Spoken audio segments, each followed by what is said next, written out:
네, 오늘 새벽 기도의 자리로 나오신 분들 주님의 이름으로 환영합니다. 찬송하시겠습니다.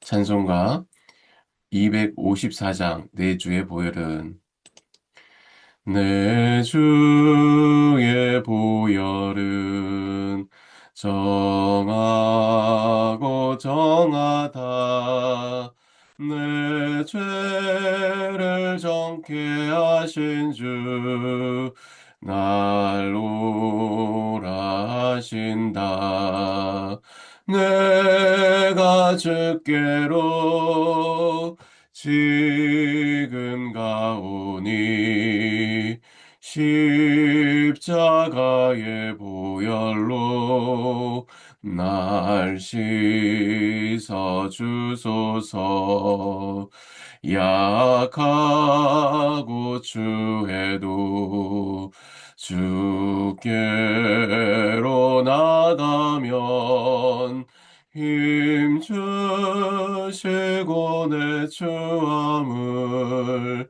고시 서주시네 내가 주께로 지금 가오니 십자가의 보혈로 날 씻어 주소서 날 오라 하심은 온전한 믿음과 또 사랑함과 평안함 다 주려 함이라 내가 주께로 지금 가오니 십자가의 보혈로 날 씻어 주소서 큰 죄인 복받아 살 길을 얻었네 한없이 넓고 큰 은혜 베풀어 주소서 내가 주께로 지금 가오니 십자가의 보혈로 날 씻어 주소서 그 피가 맘속에 큰 증거 됩니다. 내 기도 소리 들으사 다 허락하소서 내가 주께로 지금 가오니 십자가의 보혈로 날 씻어 주소서. 아멘. 예, 누가복음 3장 1절에서 6절 말씀입니다. 디베리오 황제가 통치한 지 15해 곧 빈디오 빌라도가 유대의 총독으로 헤롯이 갈릴리의 분봉 왕으로 그 동생 빌립이 이두레와 드라고닛 지방의 분봉 왕으로 루사니아가 아빌레네의 분봉 왕으로 안나스와 가야바가 대제사장으로 있을 때에 하나님의 말씀이 빈들에서 사가랴의 아들 요한에게 임한지라 요한이 요단강 부분 각처에 와서 죄사함을 받게 하는 회개의 세례를 전파하니 선지자 이사야의 책에 쓴 바 광야에서 외치는 자의 소리가 있어 이르되 너희는 주의 길을 준비하라 그의 오실 길을 곧게 하라 모든 골짜기가 메어지고 모든 산과 작은 산이 낮아지고 굽은 것이 곧아지고 험한 길이 평탄해질 것이요 모든 육체가 하나님의 구원하심을 보리라 함과 같으니라.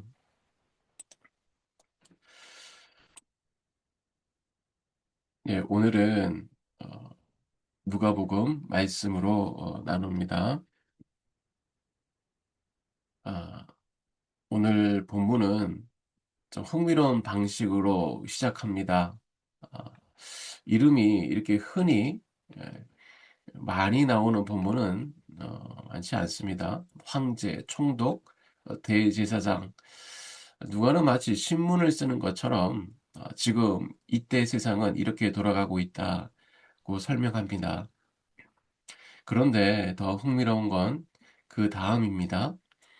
그 많은 이름 등장 뒤에 정작 하나님의 말씀이 임한 사람은 그 명단에 없어요.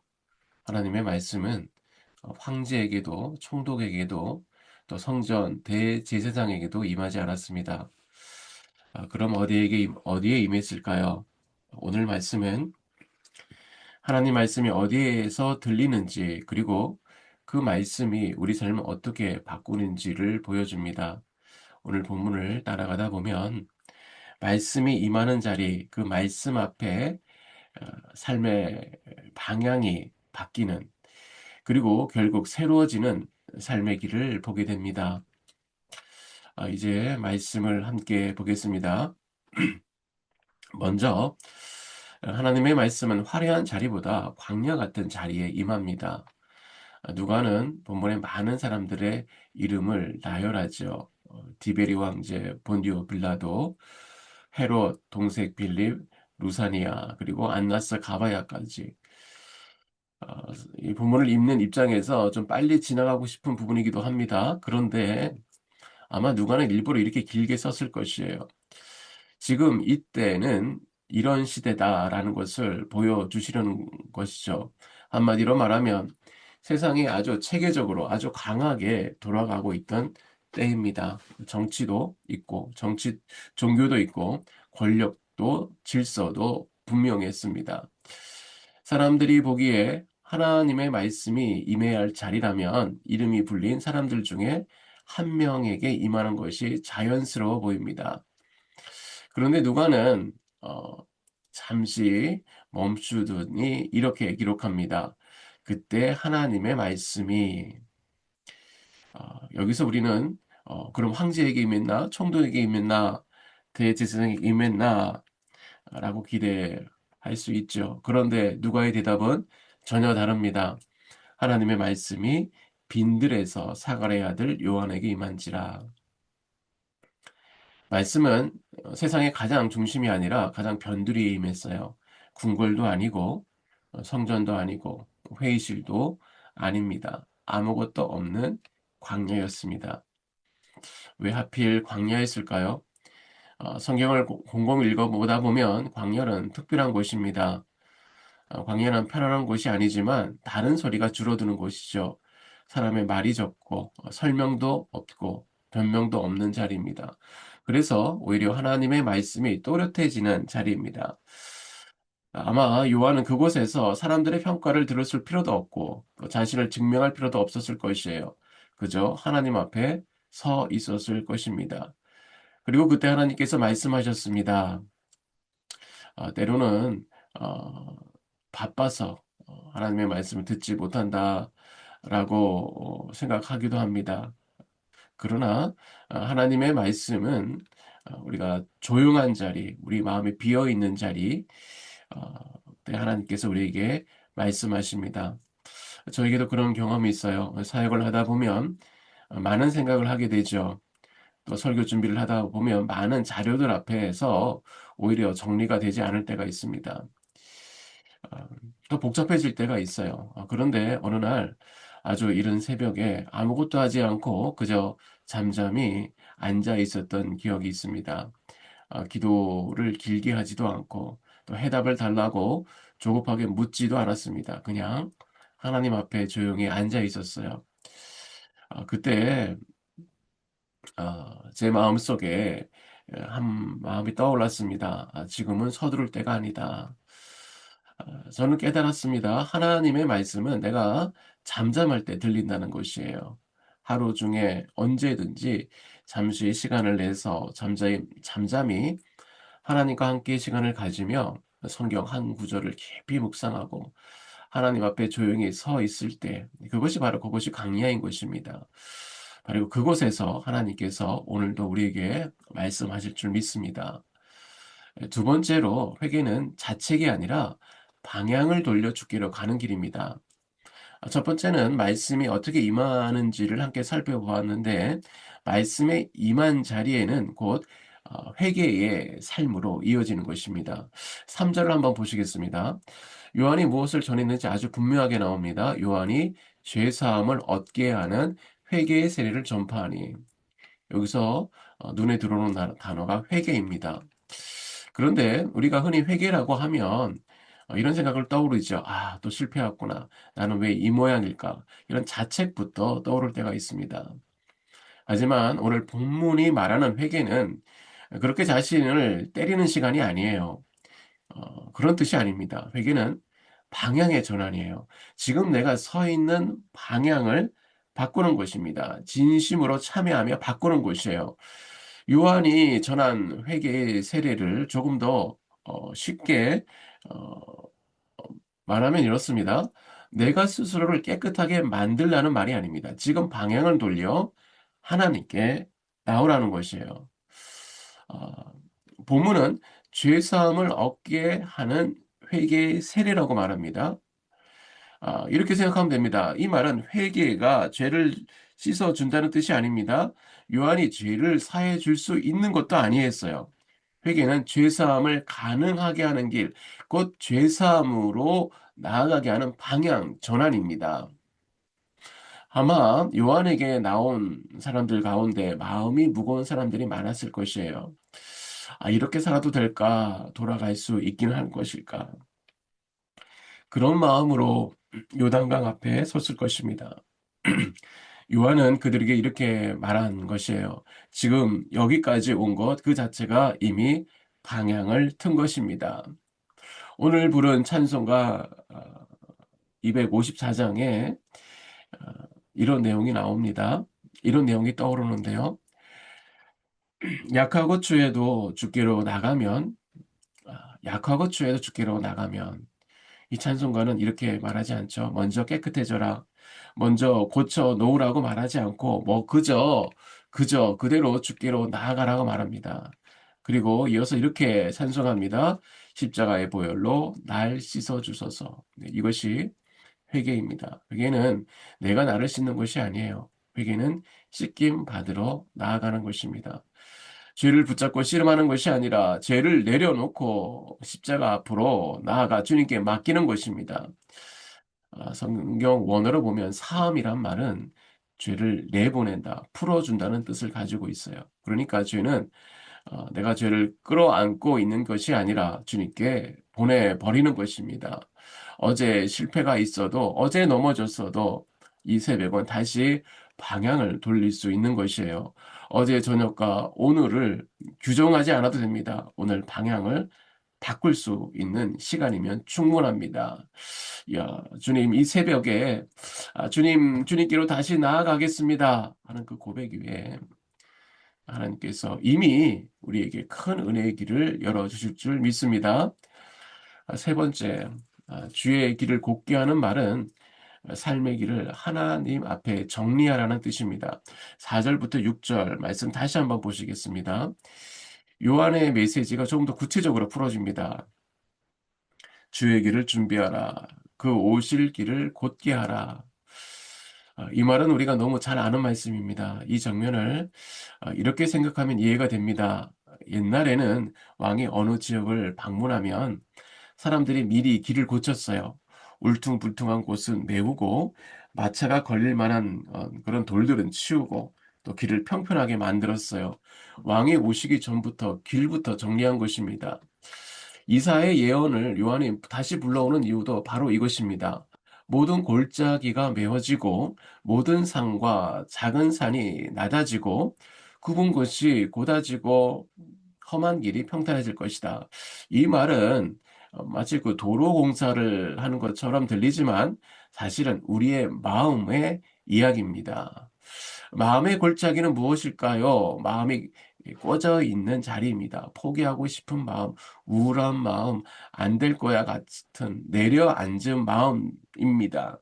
하나님은 그 골짜기를 메우고 싶어 하시는 것이에요. 산과 언덕은 무엇일까요? 스스로 높아진 마음일 수도 있고, 내 생각이 너무 확고해서 하나님 말씀이 들어올 틈이 없는 상태일 수도 있어요. 그 산은 낮아져야 길이 납니다. 굽은 길은 무엇일까요? 겉과 속이 다른 삶, 정직하지 못한 선택, 자꾸 돌아가게 만드는 옛 습관들일 수도 있습니다. 험한 길은 관계일 수도 있고요. 마음속에 쌓아둔 분노나 미움일 수도 있습니다.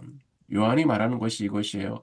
그 모든 것을 한 번에 다 고치라는 말이 아닙니다. 다만 주님의 오실 길을 막고 있는 것을 하나씩 정리하라는 것이에요. 이게 주의 길을 곱게 하라는 말의 뜻입니다. 그리고 그 결과가 무엇입니까? 6절에 나옵니다. 모든 육체가 하나님의 구원을 보리라. 여기서 본다는 말은 그냥 멀리서 바라본다는 뜻이 아니라 직접 겪고 경험하고 만난다는 뜻입니다. 오늘 이 말씀을 잔잔히 연결해 봅니다.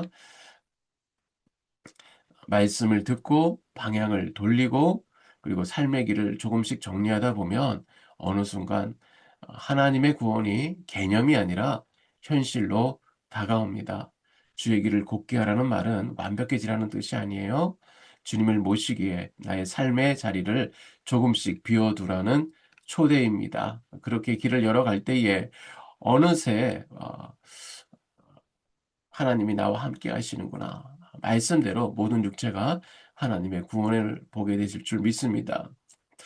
오늘 말씀의 결론입니다. 광야에서 들은 말씀은 삶의 길을 바꾸는 은혜로 이어집니다. 오늘 말씀을 가만히 따라다 보면 하나의 흐름이 보이죠. 아, 먼저 말씀은 어디에 임합니까? 화려한 자리가 아니라 광야였습니다. 조용해진 자리, 비어있는 자리에 말씀이 임했습니다. 그 다음 그 말씀이 무엇을 낳았어요? 자책이 아니라 회개였습니다. 과거를 붙잡고 주저앉는 회개가 아니라 방향을 돌려 주께로 나아가는 회개였습니다. 그리고 마지막으로 그 회개가 무엇으로 이어집니까? 삶의 길이 조금씩 곧아졌어요. 완벽해진 것이 아니라 주님이 오실 수 있는 길을 내어드리는 삶이었습니다. 이 세 가지는 따로따로 떨어진 이야기가 아니에요. 말씀이 들리면 방향이 바뀌고요. 방향이 바뀌면 길이 달라집니다. 그 길 위에서 우리는 하나님의 구원을 보게 되는 것입니다. 이 말씀, 이렇게 한 그림으로 기억하면 좋겠어요. 하루를 시작하기 전에 길을 내어드리는 삶을 사는 것이에요. 예를 들어 아침에 집을 나가기 전에 현관 앞에 신발이 어지럽게 놓여 있으면 잠깐 멈춰 신발을 정리합니다. 그 몇 초가 하루를 다르게 만들 수도 있어요. 말씀대로 오늘 육체가 하나님의 구원을 보게 됩니다. 하나님은 우리를 회개하는 자리에서 만나 주시고 구원의 길로 인도하십니다. 그 은혜를 경험하며 살아가시기를 오늘도 축복합니다. 다 같이 기도하시겠습니다. 하나님 아버지, 감사합니다. 이 화려한 자리가 아니라 조용한 광야에서 이 새벽에 주님을 잔잔히 바라는 그 마음에 임해 주시니 감사합니다. 이 바쁜 소리와 생각을 내려놓게 하시고 잠잠히 오늘도 주 앞에 서게 하여 주시옵소서. 주님께서 말씀하실 때에 그 말씀의 자책에 머무르지 않게 하시고 다시 주님께 방향을 돌리게 하여 주시고 어제의 실패가 오늘의 길을 막지 않고 다시 은혜로 새로 시작할 수 있도록 지켜 주시옵소서. 주님의 은혜가 우리에게 충만하게 내려서 우리 마음의 골짜기를 채워주시고 혹시 내 안에 교만한 높은 산 같은 마음이 있다면 낮추어 주시고 또 굽은 길과 험한 길을 정리하셔서 오늘 하루 주님의 오시는 길을 내어드리는 삶을 살게 하여 주시옵소서. 오늘도 우리와 동행하시는 예수님의 이름으로 감사하며 기도드립니다. 아멘.